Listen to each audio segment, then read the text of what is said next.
Hello my lovely families, good morning, welcome back to our channel.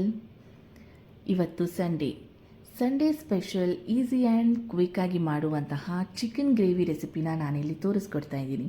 ಅದಕ್ಕಿಂತ ಮುಂಚೆ ಇನ್ನೂ ಯಾರೆಲ್ಲ ನನ್ನ ಚಾನಲ್ನ ಸಬ್ಸ್ಕ್ರೈಬ್ ಆಗಿಲ್ಲ ಸಬ್ಸ್ಕ್ರೈಬ್ ಆಗಿ, ಹಾಗೆ ಪಕ್ಕದಲ್ಲಿರುವ ಬೆಲ್ ಐಕನನ್ನು ಕ್ಲಿಕ್ ಮಾಡಿ. ಬನ್ನಿ ಆಗಿದ್ರೆ ಚಿಕನ್ ಗ್ರೇವಿ ರೆಸಿಪಿನ ಯಾವ ರೀತಿ ಮಾಡೋದು ಅನ್ನೋದನ್ನು ನೋಡೋಣ. ನಾನಿವತ್ತು ಚಿಕನ್ ಗ್ರೇವಿನ ಕುಕ್ಕರ್ ಪ್ಯಾನ್ನಲ್ಲಿ ಮಾಡ್ತಾಯಿದ್ದೀನಿ. ಕುಕ್ಕರ್ ಪ್ಯಾನಿಗೆ 1 ಸ್ಪೂನಷ್ಟು ತುಪ್ಪ, 2 ಸ್ಪೂನಷ್ಟು ಎಣ್ಣೆನ ಬಿಸಿ ಆಗಲಿಕ್ಕೆ ಇಟ್ಕೊಂಡಿದ್ದೀನಿ. ಎಣ್ಣೆ ಬಿಸಿ ಆದ ನಂತರ 2 ಮೀಡಿಯಮ್ ಸೈಜ್ ಈರುಳ್ಳಿನ ಉದುದಕ್ಕೆ ಹೆಚ್ಚಿಕೊಂಡು ಹಾಕೋತಾ ಇದ್ದೀನಿ. ಇದನ್ನು ಒಂದು 2 ರಿಂದ 3 ನಿಮಿಷ ಚೆನ್ನಾಗಿ ಫ್ರೈ ಮಾಡ್ಕೋಬೇಕು. ಈರುಳ್ಳಿಯ ಬಣ್ಣ ಬದಲಾಗೋವರೆಗೂ ಈರುಳ್ಳಿನ ಚೆನ್ನಾಗಿ ಫ್ರೈ ಮಾಡ್ಕೋಬೇಕು. ಈರುಳ್ಳಿ ಚೆನ್ನಾಗಿ ಫ್ರೈ ಆದ ನಂತರ ನಾನಿಲ್ಲಿ ಇವತ್ತು ಚಿಕನ್ ಗ್ರೇವಿನ ಮಾಡಲಿಕ್ಕೆ 1 kgಯಷ್ಟು ಚಿಕನನ್ನು ತಗೊಂಡಿದ್ದೀನಿ. ತಗೊಂಡಿರುವಂತಹ ಚಿಕನನ್ನು ನಾನು ಕುಕ್ಕರ್ ಪ್ಯಾನಿಗೆ ಹಾಕೋತಾ ಇದ್ದೀನಿ. ಎಲ್ಲ ಚಿಕನನ್ನು ಕುಕ್ಕರ್ ಪ್ಯಾನಿಗೆ ಸೇರಿಸ್ಕೊಂಡು ರುಚಿಗೆ ತಕ್ಕಷ್ಟು ಉಪ್ಪು ಹಾಗೆ 3/4 ಸ್ಪೂನಷ್ಟು ಅರಿಶಿನ ಪುಡಿನ ಹಾಕ್ಕೊಂಡು ಚಿಕನನ್ನು ಚೆನ್ನಾಗಿ ಫ್ರೈ ಮಾಡ್ಕೋಬೇಕು. ಚಿಕನ್ನಲ್ಲಿರುವ ನೀರಿನ ಅಂಶ ಬಿಡೋವರೆಗೂ ಚಿಕನ್ನ ನಾವು ಚೆನ್ನಾಗಿ ಫ್ರೈ ಮಾಡ್ಕೋಬೇಕಾಗತ್ತೆ. ಈ ಫ್ರೈ ಮಾಡೋ ಟೈಮ್ನಲ್ಲೇ ಚಿಕನ್ ಆಲ್ರೆಡಿ 60 to 70% ಬೆಂದಿರುತ್ತೆ. ಆ ರೀತಿಯಾಗಿ ನಾವು ಚಿಕನನ್ನು ಫ್ರೈ ಮಾಡ್ಕೋಬೇಕು. ಈ ಟೈಮ್ನಲ್ಲಿ ನಾನು ಈ ಚಿಕನ್ ಗ್ರೇವಿಗೆ ಬೇಕಾಗಿರುವಂತಹ ಮಸಾಲನೂ ಕೂಡ ರೆಡಿ ಮಾಡ್ಕೋತೀನಿ. ಮಸಾಲನ ರೆಡಿ ಮಾಡ್ಕೊಳ್ಳಿಕ್ಕೆ ನಾನಿಲ್ಲಿ ಒಂದು ಮಿಕ್ಸಿ ಜಾರ್ನ ತಗೊಂಡಿದ್ದೀನಿ. ಮಿಕ್ಸಿ ಜಾರಿಗೆ 3/4 ಹೋಳಷ್ಟು ಹಸಿ ತೆಂಗಿನಕಾಯಿನ ಹಾಕೋತಾ ಇದ್ದೀನಿ. ಹಾಗೆ 2 ಮೀಡಿಯಮ್ ಸೈಜ್ ಈರುಳ್ಳಿ, 3 ರಿಂದ 4 ಟೊಮ್ಯಾಟೋನು ಕೂಡ ಜಾರ್ಗೆ ಹಾಕೋತಾ ಇದ್ದೀನಿ. 2 ರಿಂದ 3 ಹಸಿಮೆಣಸಿಕಾಯಿನ ಸೇರಿಸ್ಕೊಂಡು ಸ್ವಲ್ಪ ನೀರನ್ನು ಹಾಕ್ಕೊಂಡು ಇದನ್ನು ಚೆನ್ನಾಗಿ ಗ್ರೈಂಡ್ ಮಾಡ್ಕೊಳ್ಳೋಣ. ಅಲ್ಲಿಗೆ ನಮಗೆ ಬೇಕಾದಂತಹ ಮಸಾಲ ರೆಡಿಯಾಗತ್ತೆ. ನೋಡಿ ಇವಾಗ ಚಿಕನ್ ಎಷ್ಟು ಚೆನ್ನಾಗಿ ನೀರು ಬಿಟ್ಕೊಂಡು ಫ್ರೈ ಆಗಿದೆ ಅಂತ. ಈ ರೀತಿಯಾಗಿ ಚಿಕನ್ನಲ್ಲಿರುವ ನೀರು ಚೆನ್ನಾಗಿ ಆಚೆ ಬರಬೇಕು. ಅಲ್ಲಿವರೆಗೂ ನಾವು ಚಿಕನ್ನ ಫ್ರೈ ಮಾಡ್ಕೋಬೇಕಾಗತ್ತೆ. ನೋಡ್ತಾ ಇದ್ದೀರಲ್ಲ, ಈ ರೀತಿಯಾಗಿ. ಈ ಟೈಮ್ನಲ್ಲಿ ನಾವು ಮಾಡಿಟ್ಕೊಂಡಿರುವಂತಹ ಮಸಾಲನೂ ಕೂಡ ಆ್ಯಡ್ ಮಾಡ್ಕೊಳ್ಳೋಣ.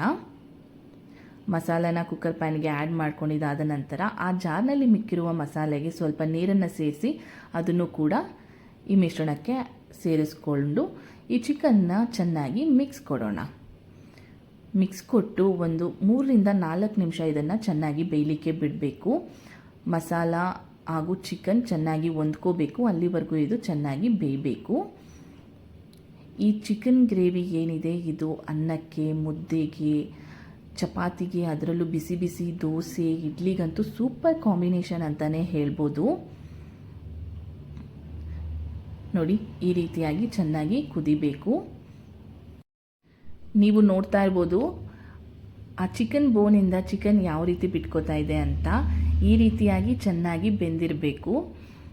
ಸೊ ಈ ಟೈಮ್ನಲ್ಲಿ ನಾನು ಸ್ವಲ್ಪ ಮಸಾಲ ಪೌಡರ್ಸ್ನ ಆ್ಯಡ್ ಮಾಡ್ಕೋತೀನಿ.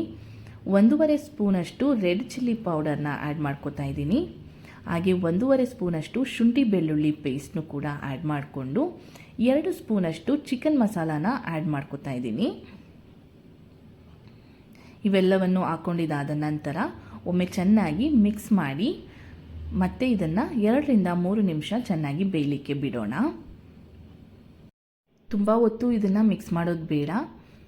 ಒಮ್ಮೆ ಇದನ್ನು ಚೆನ್ನಾಗಿ ಮಿಕ್ಸ್ ಮಾಡಿ ಇದನ್ನು ಬೇಯಲಿಕ್ಕೆ ಬಿಡೋಣ. ಯಾಕೆಂದರೆ ಆಲ್ರೆಡಿ ಚಿಕನ್ ಪೀಸಸ್ ಚೆನ್ನಾಗಿ ಬೆಂದಿರೋದ್ರಿಂದ ನಾವು ಮಿಕ್ಸ್ ಕೊಡ್ತಾನೇ ಇದ್ದರೆ ಚಿಕನ್ ಪೀಸಸ್ ಪುಡಿ ಪುಡಿ ಆಗೋ ಸಾಧ್ಯತೆ ಇರುತ್ತೆ. ಅದಕ್ಕೋಸ್ಕರ ಈ ಟೈಮ್ನಲ್ಲಿ ನಾವು ಇದಕ್ಕೆ 1 ಸ್ಪೂನಷ್ಟು ಕಸ್ತೂರಿ ಮೇಥಿನ ಆ್ಯಡ್ ಮಾಡ್ಕೊಳ್ಳೋಣ. ಫ್ಲೇವರಿಗೋಸ್ಕರ ಕಸ್ತೂರಿ ಮೇಥಿನ ಆ್ಯಡ್ ಮಾಡಿಕೊಂಡ್ರೆ ಫ್ಲೇವರ್ ತುಂಬ ಚೆನ್ನಾಗಿರುತ್ತೆ. ಹಾಗೆ ಚಿಕನ್ ರುಚಿನೂ ಕೂಡ ತುಂಬ ಸೊಗಸಾಗಿರುತ್ತೆ. ಕಸ್ತೂರಿ ಮೇಥಿ ಆ್ಯಡ್ ಮಾಡ್ಕೊಂಡಿದ್ದಾದ ನಂತರ ಒಮ್ಮೆ ಮಿಕ್ಸ್ ಮಾಡಿ ನಾನಿಲ್ಲಿ ರುಚಿನ ನೋಡ್ತೀನಿ.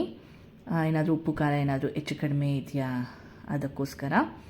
ರುಚಿ ಸ್ವಲ್ಪ ಕಡಿಮೆ ಇದೆ ಅಂತ ಅನ್ನಿಸ್ತು. ಅದಕ್ಕೆ ಸ್ವಲ್ಪ ಉಪ್ಪನ್ನು ಕೂಡ ಆ್ಯಡ್ ಮಾಡಿಕೊಂಡು ಮತ್ತೊಮ್ಮೆ 2 ರಿಂದ 3 ನಿಮಿಷ ಇದನ್ನು ಚೆನ್ನಾಗಿ ಬೇಯಿಸ್ಕೊತಾ ಇದ್ದೀನಿ.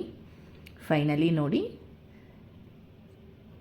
ಚಿಕನ್ ಗ್ರೇವಿ ರೆಡಿಯಾಗಿದೆ. ಎಷ್ಟು ಕ್ರೀಮಿ ಟೆಕ್ಸ್ಚರ್ನಲ್ಲಿ ಕಾಣಿಸ್ತಾ ಇದೆ ಅಲ್ವಾ ಗ್ರೇವಿ. ನೋಡ್ಲಿಕ್ಕೆ ಮಾತ್ರ ಅಲ್ಲ, ತಿಂದರೆ ಅಷ್ಟೇ ಚೆನ್ನಾಗಿರುತ್ತೆ, ಅಷ್ಟೇ ರುಚಿಯಾಗಿರುತ್ತೆ. ಇದನ್ನು ಇವಾಗ ಡಿಶ್ ಔಟ್ ಮಾಡ್ಕೊಳ್ಳೋಣ. ನಾನಿವತ್ತು ಚಿಕನ್ ಗ್ರೇವಿನ ಅನ್ನದ ಜೊತೆ ಸರ್ವ್ ಮಾಡ್ಕೊತಾ ಇದ್ದೀನಿ. ನೋಡ್ತಾ ಇದ್ದೀರಲ್ಲ ಎಷ್ಟು ಕ್ರೀಮಿ ಟೆಕ್ಸ್ಚರ್ನಲ್ಲಿ ಚಿಕನ್ ಗ್ರೇವಿ ರೆಡಿಯಾಗಿದೆ ಅಂತ. ನೀವು ಕೂಡ ಒಮ್ಮೆ ಈ ರೀತಿಯಾದ ಗ್ರೇವಿನ ಮನೆಯಲ್ಲಿ ಟ್ರೈ ಮಾಡಿ. ತುಂಬ ರುಚಿಯಾಗಿರುತ್ತೆ. ಮನೆ ಮಂದಿ ಎಲ್ಲ ತುಂಬ ಇಷ್ಟಪಟ್ಟು ಊಟ ಮಾಡ್ತಾರೆ. ಇವತ್ತಿನ ಈ ವಿಡಿಯೋ ನಿಮ್ಮೆಲ್ಲರಿಗೂ ಇಷ್ಟ ಆಗಿದೆ ಅಂತ ಭಾವಿಸ್ತೀನಿ. ಇಷ್ಟ ಆಗಿದ್ರೆ ಲೈಕ್ ಮಾಡಿ, ಹಾಗೆ ನಿಮ್ಮ ಫ್ರೆಂಡ್ಸ್ ಆ್ಯಂಡ್ ಫ್ಯಾಮಿಲೀಸ್ಗೂ ಕೂಡ ಈ ವಿಡಿಯೋನ ಶೇರ್ ಮಾಡಿ. ಇನ್ನು ಯಾರೆಲ್ಲ ನನ್ನ ಚಾನಲ್ನ ಸಬ್ಸ್ಕ್ರೈಬ್ ಆಗಿಲ್ಲ, ಸಬ್ಸ್ಕ್ರೈಬ್ ಆಗಿ. ಇನ್ನು ಒಂದು ಒಳ್ಳೆ ವಿಡಿಯೋದಲ್ಲಿ ಸಿಗೋಣ. Thank you so much. Thanks for the watching. Bye bye. Stay tune.